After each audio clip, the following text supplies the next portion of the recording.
ቻናላችንን ላይክ፣ ሼር፣ ኮሜንት ያርጋችሁ ከሐሙድ ቲቪ ጋር ቤተሰብ ይሁኑ። እጅግ ዘመናዊ አፓርትመንት ቤቶችንና የንግድ ሱቆችን በከተማችን መሃል በሆነው በቡልጋሪያ ይዘንሎት መተናል። ሰመር ሪል ስቴት አፓርትመንት ቤቶችን ከ10% ቅድመ ክፍያ ጀምሮ 50% ከወለድ ነጻ የባንክ አማራጭ ጋር እንዲሁም ደረጃቸውን የጠበቁ ዴይ ኬር፣ ጂምናዚየም፣ በቂ ልጆች መጫወቻ ስፍራ ከ24 ሰዓት የመብራትና የውሃ አገልግሎት ጋርና የመኪና ማቆሚያ ስፍራን ጨምሮ እንዲሁም ሌሎችን አካተን እየጠበቅኑት ነው። ፈጥነው ለሚመጡ ለ10 ደንበኞች ልዩ ቅናሽ አዘጋጅተናል። ለበለጠ መረጃ በ0921 94 32 12 ላይ ይደውሉ። አሹራ ይባላል 10ኛው ቀን። ይህ ቀን አንጀላሁ ፊሂ ሙሳ ወቀውመሁ አላህ ሙሳና ህዝቦችን ከፊራውን ነፃ ያወጣበት ነው። ምንድነው ቂሳው? እንዴት ጀመረ ከተባለ ነብዩላህ ሙሳ አለይሂ ሰላም ከመወለዳቸው በፊትም በኒ እስራኤሎችን ፊራውን ባሪያ አድርጎ አነ ረቡኩሙል አዕላ ታላቁ ጌታችሁ ነኝ ብሎ እንደፈለገ ያደርጋቸው ነበር። ለብዙ ዘመናት ጉልበታቸውን በዘበዘ። ከዛ በኋላ ህልም አዩ የፊራውን ሰዎች። የፊራውን ስልጣን የሚወገድበት አንድ ከበኒ እስራኤል የሚወለድ ልጅ አለ፣ ወንድ ልጅ። እሱ ያንተን ስልጣን ያንኮታኩታል የሚባል ወሬ ተነገረው በታየው ህልም መሰረት ነው እንዴ? አዎ። በሉ እርጉዝ ሴቶችን በአጠቃላይ ተከታተሉ፣ ፈልጉ። ስትወልድ ወንድ ነው፣ አዎ፣ ይታረዳል። እናትየውም እርምጃ እንዳይወሰድባት ሂዳ እስከ መስጠት ደርሳለች። ወንድ የወለደች በሞላ ይሄው ወንድ ነው ትላለች። የሷን ህይወት ለማትረፍ የወንዱ ስቃይ ያደረገባቸው ይዘብሁነ አብናአሁም ወይስተህዩነ ኒሳአሁም፣ ወንዶቻቸውን ያርዳል፣ ሴቶችን ደግሞ ይተው ነበር። ከዛ በኋላ እንዲህ ሲደረግ እርሻውም ያርስ ምን ሚል ጠፋ። ወንዱ እያለቀ ሴቱ ብቻ በዛ። አቤቱታ ቀረበበት። ምን ይሻላል ተባለ። እንግዲያው እናፈራርቀ። 1 ዓመት የሚወለደው ይተዋል፣ ከዛ ቀጣይ ዓመት የሚወለደው ግን ይታረዳል ተባለ። ይሄ ባለበት ሰዓት፣ በማይገደልበት ሰዓት የሙሳ ወንድም ሃሩን ተወለዱ። ሙሳ ደግሞ በሚገደሉበት ዓመት ተወለዱ። እናትየው በጣም ጨነቃት። አላህ ስብሓነሁ ወተዓላ አን አቅዝፊሂ ፊል የሚ ውሃ ውስጥ ጣል አርጊው አላት። በልቧ ላይ ወህይ ያወረደላት፣ እንመልስልሻለን ቃል ገባላት። ምሽት ላይ ሲመጣ በገመድ አስረው ነበር፣ እየጎተተች ጡት ታጠበዋለች፣ ከዛም ትለቀዋለች። ሙሳም ትንሽ ሰውነታቸው እየጠነከረ ሲመጣ አንድ ቀን ያሰረችበት ገመድ አሳስታ ነበር ያሰረችው ይላሉ። ላላ ነበርና ሙሳም ፈርገጥ ምን ሲሉ ገመዱ ይበጠስና ሳጥኑን ውሃው ይዞት ይሄዳል። ፊራውን ከባለሞቹ ጋር ሊዝናና ሲሄድ ሳጥን ይመለክ። እስቲ ያንን ሳጥን አምጣ። ልክ ሲመጣ ወንድ ልጅ ነው፣ በጣም ያምራል። ይሄማ በዚህ ዓመት የተወለደ እንዳይገደል የደበቁት ነው፣ እርምጃ ወሰዱበት ሲል ላተቅቱሉ አለች፣ እንዳገሉት አለች። ማን? አሲያ፣ የፊራውን ባለቤት። አሳ አየንፋዕ፣ ይጠቅመን እኮ ይችላል። አው ነተኺዘሁ ወለዳ፣ ወይ ልጅ አድርገን ደግሞ እንይዘዋለን፣ ልጅ የለንም አይደል? አያ እንዲህ አንተ አሳድገኸው እንዴት አንተ ላይ መጥፎ ያስባል አለች። እሺ አለ፣ ግን አልተወጣለትም። ጥርጣሬው መጣበት። ሙፈሲሮች እንደሚናገሩት ተምርና እሳት ለሙሳ ቀረበላቸው። ልጅ ናቸው። ተምሩን ከያዘ ቆቅ ልጅ ነው፣ እኔ ሊገል የመጣ ማለት ነው። እሳቱን ከሆነ ደግሞ በቃ ወደ ተምሩ እጃቸው ሲያመራ መላእክታው ወደ እሳቱ እንዲያመራ አደረጋቸው። ምላሳቸውን ትንሽ ጠበሳቸው። ሲናገራቸው ንግግራ ሲናገሩ ሙሳ ይባላል ትንሽ ይይዛቸው ነበር። ዱዓም አድርጓለሁ። ረቢ ሽረሕ ሊ ሰድሪ ወየስር ሊ አምሪ ወሕሉል ዑቅደተን ሚን ሊሳኒ የፍቀሁ ቀውሊ ብለዋል። ሰዎች ንግግሬን እንዲገነዘቡ እንዲረዱ ምላሴን ደግሞ ከፈትፈት አድርግልኝ እንዳቀላጥፍ አድርግልኝ ብሎ ዱዓ አድርጓል። ሙሳ በዚህ መልኩ ፊርዓውን ቤት ማደግ ጀመረ። አላህ ተአምር ሰራ። የትኛዋም ሞግዚት የተባለች ልጅ የወለደች ጦታ ላይ ወተት አለ የተባለች ሴትን ጦት አላህ ህርም አደረገበት። አልቀበልም አለ። እችም ትመጣለች አልጠባ ጡት ካልጠባ ደግሞ ልጇ አደጋ ላይ ሊወድቅ ነው። የሙሳ እህት ይባላል ትከታተል ነበር ጉዳዩ። እኔ አንድች እናት አውቃለሁ አለች። የሙሳ እህት ናት። አንድች እናት አውቃለሁ የምትለው የሙሳን እናት ነው። ጡቷ ብዙ ልጆች ይጠቡላታል። ምናልባት እሷን ሞክሯት እስቲ የታለች አስመጣው ተባለ። ፊርዓውን ባለስልጣኑ አንዴ ካዘዘ ይመጣል። ስታጠባ ወዲያው ተቀበለ። በይ እንግዲህ ሁሉም ይመቻቻል። እኔ ባለ ትዳር ነኝ፣ ልጆች አሉ፣ ከፈለጋችሁ ቤቴ ወስጄ ላጥባላችሁ አለች። አማራጭ አጣ። እሺ ቤትሽ ነው። እንግዲህ አላህ ባሪያውን ሲንከባከብ እንደዚህ የአላህን ቃል ኪዳን ተማምናለች። እመልስልሻለሁ ብሏታል፣ መለሰላት አላህ። የፊርዓውን ባለማዎች ወይም የፊርዓውን ጋር የሚያጎበድዱት ለመወደድ ምን ለማለት የፊርዓውን ልጅ እያሉ ምን ማድረግ ጀመሩ? የሙሳ እናት ጋር የሐዲያ አይነት የስጦታ አይነት አራስ ምረቃ የሚባለው አላህ መከታተል ጀመረ። ሁሉ ሐዲያ ይመጣል። ሱብሃንአላህ። በጠላት አላህ ሙሳን መንከባከብ ጀመረ። ሙሳ አደጉ፣ ትልቁኑ አንድ ቀን በኒ እስራኤልና የግብጽ ከፊርዓውን ወገን ሰዎች ሲጣሉ አንተ ሙሳ ወይ ባክህ አንተ ተዋሉት። እምቢ ሲል አንዴ ሲሉት በአንድ ቦክስ ያ ሰው ህይወት ይጠፋል። በል እንግዲህ ዝም በል ተባሉ አላቸው አሉት ለጓደኛቸው። በነጋታውም ደግሞ ሲጣላ ይታ ትላንት አልኩ አሁንም ዛሬ አሉት። ትላንትና እንደገደልከው ልገለኝ ነው ሲል ትላንት ለካ የገደለው የፊርዓውን ወገን ሙሳ ነው እንዴ ብሎ ሄዶ ወሬ ሾካል። አላህ ደግሞ ሲጠብቅ እንዲህ ነው። እዛው ከፊርዓውን ውስጥ ካሉት የሙሳ ደግሞ ተቆርቋሪ አላህ አለ። አንተ ሙሳ ወይ ቶሎ በል ውጣ፣ እነዚህ መኳንንቶች አንተ ላይ ሲያሴሩብ ነው ሊገሉህ ነው። ሙሳ አምልጠው ወጡ። የሹዓይብ ከተማ ደረሱ። መድየን ቁጭ አሉ ድክም ብሏቸው። ያ ረቢ እኔ ካንተ ምከጅል ነኝ፣ ጉዳዩን አንተ አስተካክልኝ ብለው ዱዓ አደረጉ። ሁለት ሴቶች የሹዓይብ ልጆች ናቸው። ውሃ ፍየሎቻቸውን ሊያጠጡ መጨረሻ ነው። ለምን ወንዶች ካጠጡ በኋላ ጉልበተኞች ካጠጡ በኋላ ሙሳ አዩአቸውና እናንተ ለምን ማታጠጡት? እኛ ሁሉም ከጨረሰ በኋላ ነው። አለዛ ማንም እኮ የሚፈቅድልን የለም። ሙሳ አጠጡላቸውና ላኳቸው። እንዴት ዛሬ በጊዜ መጣችሁ አሉ ሹዓይብ።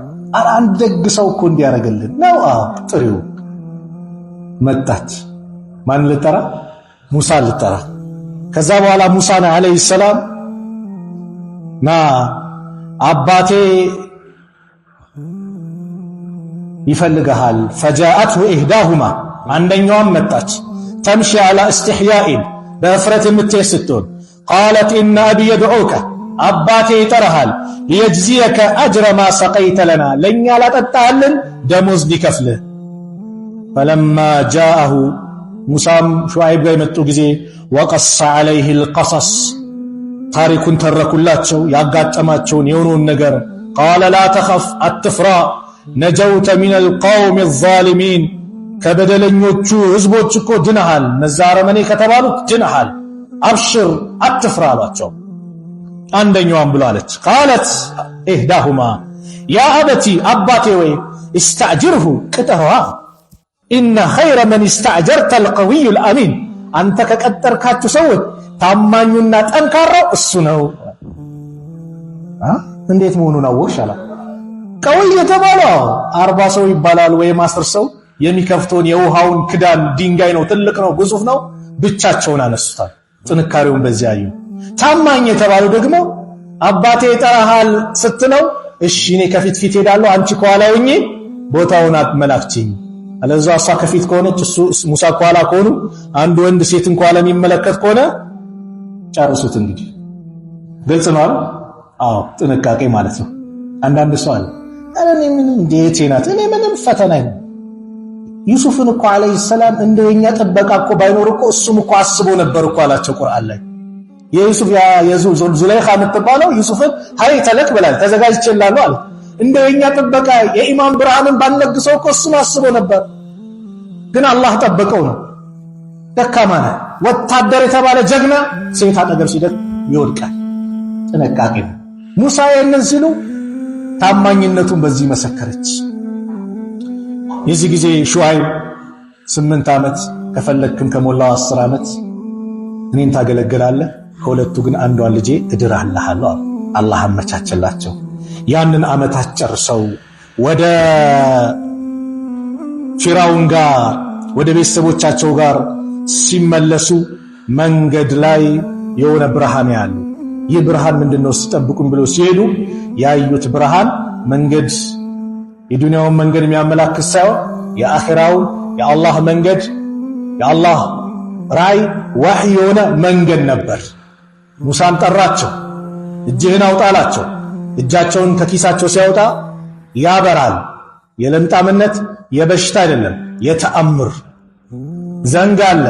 እስቲ ልቀቀው፣ ወደ እባብነት ይሽከረከራል። ይሄ ላንተ የተሰጠ ተአምር ነው። እንዳትፈራ፣ ወደ ፊራውን ጋር መልእክተኛው ተልከሃል፣ ሂድ አላቸው። ወደ ፊራውን ጋር ሄዱ። ጉዳዩ ከዚህ ጀምራል። ፊራውን ጋር ተፋጠጡ። ኢነ ፊ ዛሊከ ለአየተን ወማ ካነ አክሰሩ ሙእሚኒን፣ በዚህ አስደናቂ ምልክት አለበት፣ ግን አብዛኞቻቸው አማኞች አልነበሩም። ወአተይናሁም ሚነል አያቲ ማ ፊሂ በላኡን ሙቢን፣ ከተአምሮቹ በውስጡ ግልጽ የሆኑ ፈተናዎች ያሉበት ሰጠናቸዋል። ሱረቱ ዱኻን ላይ ሙሳ ከፊራውን ጋር ብዙ ተከራከሩ፣ ብዙ ነገር አሉ፣ ብዙ ተአምር አሳዩ። ምን አሉ? ፊራውን ግን አነ ረብኩም አላ፣ አሁንም ጌታችሁ እኔ ነኝ ማለት ጀመረ። ተአምር እያየ የዚህ ጊዜ ሙሳ እጃቸውን አነሱ። ወቃለ ሙሳም አለ ረበና ጌታችን ወይ ኢነከ አተይተ ፊራውን ወመልአሁ፣ ለፊራውንና ለሹሞቹ እኮ ዚነተን ወአምዋለን ፊል ሐያት ዱንያ፣ በእርግጥም በዚች ቅርቢቷ ዓለም የዱንያን ጌጥና ብዙ ገንዘብ ሰጠሃቸው።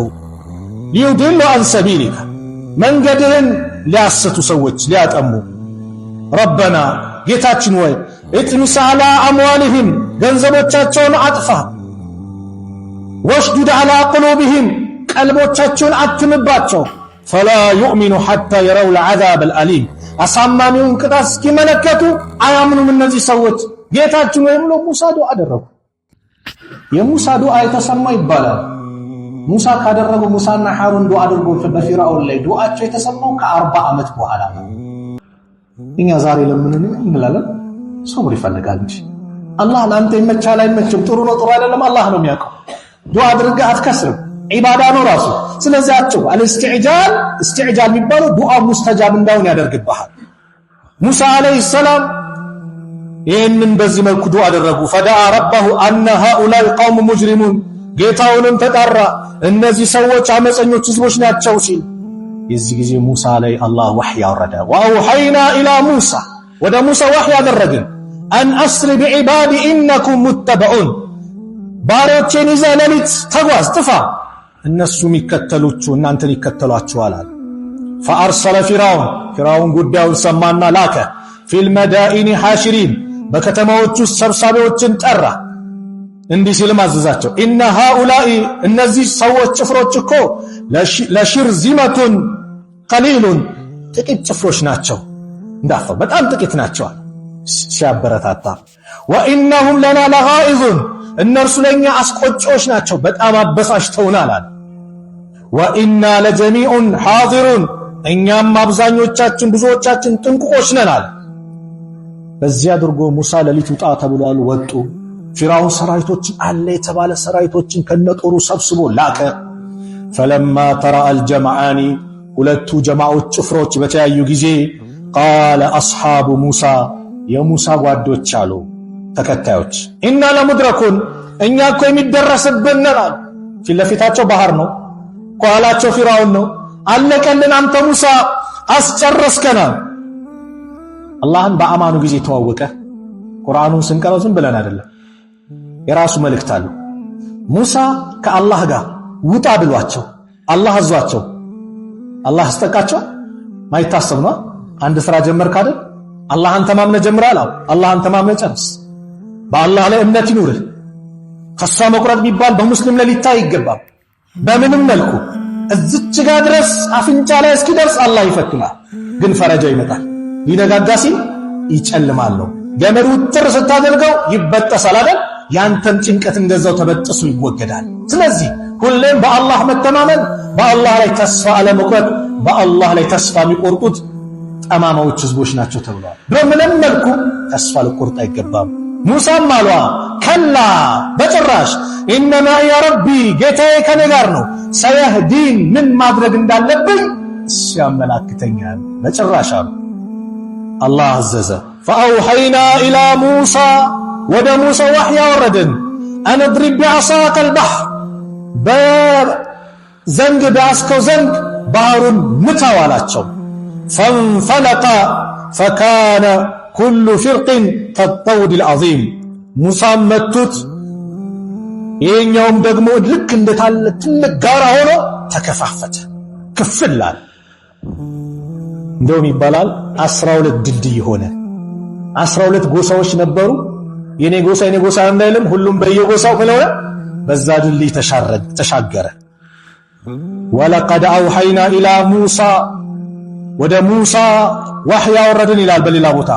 አን አስሪ ቢዒባዲ ፈድሪብ ለሁም ጠሪቀን ፊል ባህሪ የበሰን ላ ተኻፉ ደርከን ወላ ተኽሻ አላቸው። ከቅድሙ ጋር ተመሳሳይ። የዚህ ጊዜ ፊራውን ተከተለ። ፈአትባሁም ፊራውን ተከተለ ቢጁኑዲሂ በሰራዊቶቹ ታጅቡ። ፈገሺየሁም ሚነል የሚ ማ ገሺየሁም ከባህሩም የሚሸፍን ሸፈናቸው። ምን ይባላል? ልክ ሲከፋፈት ይህ እኮ ለኔ ነው። መጀመሪያ ይጠፉ የት ሄደዋል? ባህር ነበራል።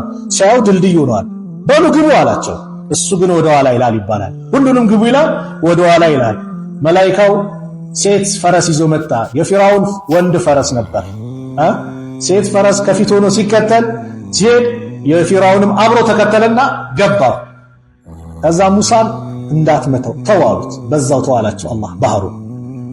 ልክ ሁሉም እንደገባ ሲረጋገጥ ምተዋላቸው። ልክ ሲመቱት ወደ ምን ተገለገጠ?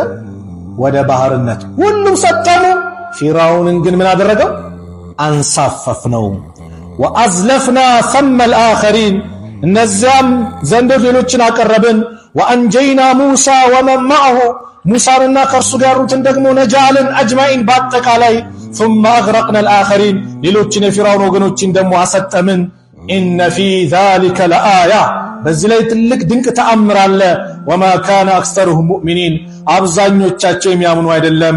ወኢነ ረበከ ያንተ ጌታ እኮ ለሁወል ዐዚዙ ረሂም አሸናፊና ረሂም አዛኙ እሱ ነው። በሙሳ ላይ አዘነ፣ በፊራውን ላይ የበላይነቱን አሸናፊነቱን አላህ አሳየ። ከዛ ምን አለ? ቃለ ቀድ ኡጂበት ዳዕወቱኩማ የእናንተ ዱዓችኮሽ ተባለ ተሰማ። ፈስተቂማ ቀጥ በሉ ወላ ተተቢዓን ሰቢለ ለዚነ ላ ያዕለሙን የነዚያ የማያውቁትን መንገድ እንዳትከተሉ አላቸው። ወትሩክ ልባሕረ ረህወን ባህሩንም እንደተከፈተ ተወው አላቸው። ኢነሁም ጁንዱን ሙግረቁን እነሱ የሚሰምጡ ሰራዊቶች ናቸው ብሎ አላህ ነገረና ثم أغرقنا الآخرين በሌላም ቦታ እንዲህ የተለያየ አንቀጽ ላለው ነው እዚህ ጋር ሰብስቤ ያመጣውላችሁ በተለያየ ሱራ ላይ ተቀስጥን ታሪኩን እንዲገጣጠምላችሁ። አላ ኩሊ ሃል ይሄ ፊራውን የሰጠመበት ሙሳ የዳኑበት ቀን ማለት መቼ ነው? የአሹራ 10ኛው የሙሐረም 10ኛው ቀን ነው። ነብዩ ሰለላሁ ዐለይሂ ወሰለም ወደ መዲና በሄዱበት ሰዓት ላይ ይላሉ አብዱላህ ኢብኑ አባስ ሲናገሩ ቀዲመ መዲና የገቡ ጊዜ ማለት ነው። መጨረሻ ጊዜ ላይ فوجد اليهود صياما يوم التاسع يوم عاشوراء 10ኛውን ቀን يهوداዎች ሲጾሙ ተመለከቱ። فقالوا لهم ነብዩ ማሏቸው ረሱላህ ሰለላሁ ዐለይሂ ወሰለም ما هذا اليوم ይሄ ቀን ምንድነው? الذي تصومونه እናንተ የምትጾሙት ቀን ይሄ ምንድነው አላቸው። فقالوا هذا يوم عظيم إما تقام كبر ትልቅ ቀን ነው። أنجى الله فيه موسى وقومه ሙሳና ህዝቦችን አላህ ያዳነበት ወገረቀ ፊርዓውን ወቀውመሁ ፊርዓውንና ደግሞ ህዝቦችን ያሰጠመበት ፈሳመሁ ሙሳ ሽክረን ሙሳ አላህን ለማመስገን ጾመውታል ያን ቀን فنحن نصومه እኛም ምን ጾመው ለዚህ ነው አሉ فقال رسول الله صلى الله عليه وسلم የዚህ ጊዜ አላህ መልእክተኛ ነብዩ ሰለላሁ ዐለይሂ ወሰለም ምን አሉ فنحن احق واولى بموسى منكم ለሙሳማ ከተገቢነት በኩል እኛ ነን እናንተ ይበረዛችሁ መንገዱን እንቢ ያላችሁ እኔ ነኝ የምገባው فصامه ነብዩ ጾሙት ረሱላህ ሰለላሁ ዐለይሂ ወሰለም وامر بصيامه ጾሙንም እንዲጾም ደግሞ አዘዙ ፍርዓውን አረመኔነቱ ተመለከተ በኒ እስራኤልን ሙሳ በአላህ ፍቃድ ተአምር አሳይቶ አላህ እንዴት እንዳዳናቸው አየን አይደል እንደዚህ የዳኑ ህዝቦች ያውኑ ተአምር ካዩ በኋላ ወዲያው ወይፈን ያመልኩ ጀመሩ ወዲያው ነቢያቶቻቸውን ማመጽ ጀመሩ እንደ ይሁዲ ህዝብ ነቢያትን የገደለ በምድር ላይ የለም እንደ ይሁዲ ህዝብ ተንኮለኛ ሽራሩ ኸልቅላህ አላህ ከፈጠራቸው ፍጥረታት ሸረኛ የሚባል እንደ ይሁዶች ያ ደግሞ ዘመኑ ያለው ማህበረሰብ ባይኑ ያየ ነው ህፃናትን ሲያወድሙ ህፃናትን ሲጨርሱ ምን ሲሉ ስለዚህ ይሄ ቀን የሚጾምበት ቀን ነው አይደል ይሄ ቀን የእስትግፋር ቀን ነው አይደል ይሄ ቀን የዱዓ ቀን ነው አይደል ይሄ ቀን የድል ቀን ነው ለሙሳ አለይሂ ሰላምና ለህዝቦቹ ሙሳ ጾመውታል አላህን ለማመስገን ነብዩም እኔ ለሙሳ ተገቢ ነኝ አጋርነቴን አሳያለሁ አላህን ለማመስገንም ጾማለሁ አሉ ፈዲላውንም ተናገሩ የአንድ አመት ወንጀል ያስምራል አሉ የአንድ አመት ወንጀል ስለዚህ ጋዛ ላይ ያሉት ህፃናት ሴት እህቶቻችን ወንድሞቻችን እናቶች አባቶች አላህ ነጃ እንዲላቸው የበላይነቱን አላህ እንዲለግሳቸው ነይተን ዱዓ የምናደርግበት ወቅት ነው አይደለም ጾመኛውንም ዱዓ ስታደርግ ሙስተጃብ ነው ተብሏል ስለዚህ ጾመኛውንም እስትግፋር በማብዛት ወደ አላህ መመለስ ነገር ግን አስረኛው ብቻ መሆን የለበትም አብዱላህ ኢብኑ አባስ ረዲየላሁ ዐንሁ ለነብዩ ሰለላሁ ዐለይሂ ወሰለም ምን አሏቸው صام رسول الله صلى الله عليه وسلم يوم عاشوراء يا عاشوراء كان النبي صلى الله عليه وسلم صوموا وامر بصيامه እንደዚሁም ደግሞ በመጾም አዘዙ የዚህ ጊዜ فقال يا رسول الله አንተ አላህ መልእክተኛ ወይ انه يوم تعظمه اليهود والنصارى ይሁዶችና ነሳራዎች የሚያከብሩት የሚያልቁት ቀን ነው فقال رسول الله صلى الله عليه وسلم يا الله መልእክተኛ ይህን ሲባሉ ምን አሉ فاذا كان عام المقبل ان شاء الله يا الله ብሎ ሚቀጥለው አመት ከደረስንና ከተገናኘን ሱምና اليوم التاسع ዘጠነኛውን አብረን እንጾማለን አሉ ዘጠኝና 10 አላህ ብሎ ከደረስን አሉ ነብዩ ግን አልደረሱም ጊዜያቸው ደርሶ ወደ አኺራ ሄዱ ስለዚህም አብዱላህ ኢብኑ አባስ ምን ይላሉ خالف اليهود وصوموا التاسع والعاشر ይሁዳዎችን ተቃራኒ ሆኑ ዘጠኝና 10ን ጾሙ አሉ ዘጠኝና 10 እጅግ ዘመናዊ አፓርትመንት ቤቶችንና የንግድ ሱቆችን በከተማችን መሃል በሆነው በቡልጋሪያ ይዘንሎት መተናል። ሰመር ሪል ስቴት አፓርትመንት ቤቶችን ከ10% ቅድመ ክፍያ ጀምሮ 50% ከወለድ ነጻ የባንክ አማራጭ ጋር እንዲሁም ደረጃቸውን የጠበቁ ዴይ ኬር፣ ጂምናዚየም፣ በቂ ልጆች መጫወቻ ስፍራ ከ24 ሰዓት የመብራትና የውሃ አገልግሎት ጋርና የመኪና ማቆሚያ ስፍራን ጨምሮ እንዲሁም ሌሎችን አካተን እየጠበቅኖት ነው። ፈጥነው ለሚመጡ ለ10 ደንበኞች ልዩ ቅናሽም አዘጋጅተናል። ለበለጠ መረጃ በ0921 94 32 12 ላይ ይደውሉ።